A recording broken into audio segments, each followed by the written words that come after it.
రాష్ట్ర ఏఐటీయూసీ పిలుపు మేరకు డోన్పట్నంలోని పాత బస్టాండ్ వద్ద ఆటో కార్మికులు నిరసన కార్యక్రమం నిర్వహించారు.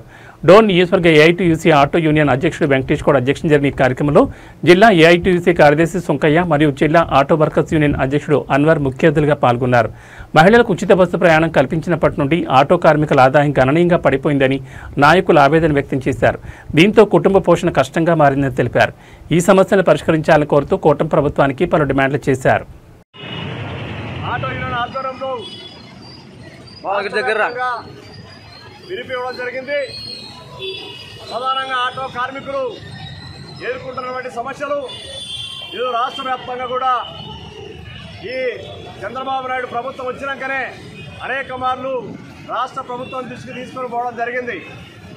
ఆటో కార్మికులకు పెనాల్టీలు ఫైన్లు వేసి వాళ్లకు వాటితో పాటు ఇక్కడ జిల్లా స్థాయిలోన ఎఫ్సీలు చేసుకోవాలనుకుంటే దాదాపు 100-150 కిలోమీటర్లు దాటి జిల్లా కేంద్రానికి పోయి ఎఫ్సీలు చేయించుకోవాలి. దీన్ని ప్రైవేట్ ఏజెన్సీలకు అప్పచెప్పారు.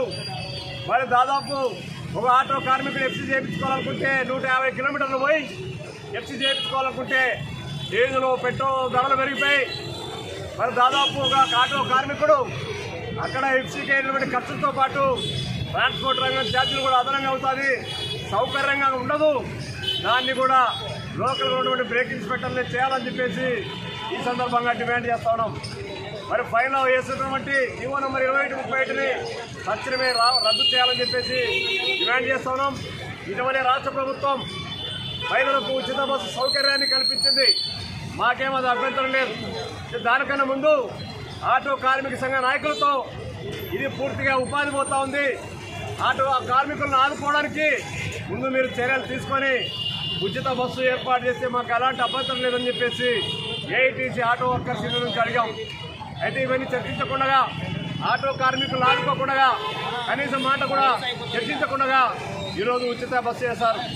ఉచిత బస్సు ఏదైతే వేసినారో ఆ రోజు నుంచి కూడా రోడ్డు మీద ఆటో కార్మికులకు రోజువారీగా గిట్టుబాటు కాక ప్రైవేటు ఫైనాన్స్ డబ్బులు ఖర్చులు కట్టలేక అలాగే ఇల్లు గడవలేనటువంటి పరిస్థితి, విపరీతంగా కొని తినేవి వస్తువులు ధరలు పెరిగిపోయినాయి, కరెంటు ఛార్జీలు పెరిగిపోయినాయి, బస్ ఛార్జీలు పెరిగిపోయినాయి, పెట్రోలు డీజిల్ గ్యాస్ ధరలు పెరిగిపోయినాయి, ఉప్పు పప్పు మంచినీళ్ళ దండ మొత్తం విపరీతంగా పెరిగిపోయింది, రైలు ఛార్జీలు పెరిగిపోయినాయి.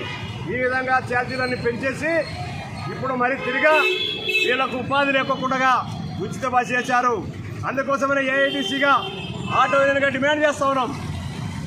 ప్రతి కార్మికుడికి ఆటో కార్మికుడికి 5 నుంచి 10,000 రూపాయలు నేను ఉపాధిగా వాళ్లకు చెల్లించాలని చెప్పేసి డిమాండ్ చేస్తా ఉన్నాం. అలాగే 60 సంవత్సరాలు నిన్న మా ప్రతి ఆటో కార్మికులకు 8,000 రూపాయల పెన్షన్ పంపిణీ చేయాలని చెప్పేసి డిమాండ్ చేస్తా ఉన్నాం. ఆటో కార్మికులకు ఉచితంగా స్థలం ఇచ్చి ప్రభుత్వమే పక్కా గృహం ఇవ్వాలని చెప్పి అడుగుతా ఉన్నాం. ఉచితంగా విద్యా వైద్యాన్ని 50% పిల్లల చదువు కోసం వాళ్ళకు సౌకర్యాన్ని కల్పించాలని చెప్పేసి డిమాండ్ చేస్తా ఉన్నాం. అంతేకాదు ఈరోజు రోడ్లు విపరీతంగా గ్రామాల్లో కానీ టౌన్లో కానీ పోతూ ఉంటే గుంతలమయమైపోయినాయి, ఆటోలు తిరగడానికి ఇబ్బంది అయిపోయింది. రోడ్లు కూడా తక్షణమే మరమ్మతులు చేపట్టాలని డిమాండ్ చేస్తా ఉన్నాం. ఏదైతే 100 కిలోమీటర్లు పోయి ఎఫ్సీ చేయించుకోవడానికి ప్రైవేట్ ఏజెన్సీలకు అప్పచెప్పారో దాన్ని రద్దు చేయాలి. ప్రభుత్వమే ఎఫ్సీ చేసేటువంటి దాన్ని బాధ్యత తీసుకోవాలా. లేకపోతే ఖచ్చితంగా ప్రైవేట్ ఏజెన్సీలు ఏవైతే ఉన్నాయో ఖచ్చితంగా వాళ్ళని అడ్డుకుంటాం, వాళ్ళని ఇంటికి పంపించేదానికోసం ఎంతకైనా తగ్గిస్తామని చెప్పేసి ఈ సందర్భంగా గుర్తు చేస్తా ఉన్నాం. ఒక పక్క పోలీసులతోనా బ్రేక్ ఇన్స్పెక్టర్ ఆర్టీఓలతోనా అధికంగా ఫైన్లు పడుతూ ఉన్నాయి. చిన్న పొరపాటు జరిగినా మరి ఇబ్బంది పడుతూ ఉన్నాం. దాన్ని కూడా పూర్తిగా రద్దు చేసుకోవాలని డిమాండ్ చేస్తూ ఉన్నాం. ఈరోజు ఏదైనా మరి ప్రమాదం జరిగితే అంగవైకల్యం ఏదైనా అయితే ఖచ్చితంగా 10 లక్షల రూపాయలు వాళ్ళకి ఎక్స్గ్రేస్ ఇవ్వాలని చెప్పి అడుగుతా ఉన్నాం. ఏదైనా ప్రమాదంలో మరణిస్తే 10 నుంచి 20 లక్షల రూపాయలు ఆటో కార్మికులకు చెల్లించాలా ప్రమాద బీమా అని చెప్పేసి డిమాండ్ చేస్తూ ఉన్నాం. ఈ సమస్యలన్నీ పరిష్కారం చేయకుండా ఆటో కార్మికుల సంక్షేమ బోర్డు ఏర్పాటు చేయకుండా మీరు అదే పనిగా ప్రైవేట్ ఏజెన్సీలకు అప్పచెప్పడం, అధిక పెనాల్టీ వేయడం, కార్మికులు కడుపు కొట్టేటువంటి జీవోలు తేవడం, పోలీసులతోన అలాగే ఆర్టీఓలతోన ఇబ్బంది పెట్టేటువంటి పెనాల్టీలు వేస్తే రేపు రాబోయే రోజులన ఖచ్చితంగా వ్యతిరేకిస్తామని చెప్పేసి చెప్తా ఉన్నాం. ఈరోజు మరి ఏదైతే ఉచిత బస్సు ఇచ్చావు ఆటో కార్మికులు వ్యతిరేకించినప్పుడు వాహన మిత్ర మరి దసరా పండుగకి వేస్తామని అంటున్నావు. ఎవరికి వేస్తామంటున్నారు? సొంతంగా ఆటో ఉన్న వాళ్ళకి రికార్డులు కరెక్ట్గా ఉండి మరి దాని మీద జీవనం చేసే వాళ్ళకు కొంటున్నారు. ఈరోజు మరి పూట గడగొక డిగ్రీలు చదివి ఇంటర్ చదివిన వాళ్ళు ఈరోజు వాడకు ఆటో తీసుకొని జీవనం చేస్తూ ఉన్నారు. మరి వాడకు తీసుకున్నటువంటి ఆటో కార్మికులకు ఈరోజు ఉచిత మరి వాహనం ఇస్తారు లేదంటా ఉన్నారు. ఈరోజు సొంతంగా ఆటో ఉంటేనే అంటున్నారు. మేమంటున్నాం డ్రైవర్లకు ఇవ్వాలి, ఆటో ఓనర్కి అందరికి కూడా ఎవరైతే దీని మీద జీవనం చేస్తూ ఉన్నారో అందరికి కూడా ఖచ్చితంగా వాహన మిత్ర 15,000 కాదు 25,000 రూపాయలు ఇవ్వాలని చెప్పేసి ఈ సందర్భంగా డిమాండ్ చేస్తున్నాం. ఈ రోజు రాష్ట్ర వ్యాప్తంగా శాంతియుతంగా ఆనందం చేస్తూ ఉన్నాం. లేని పక్షంలో రేపు రాబోయే రోజుల్లో ఖచ్చితంగా అసెంబ్లీ సమావేశాల సందర్భంగా ఆటో కార్మికులంతా ఐక్యమవుతారు.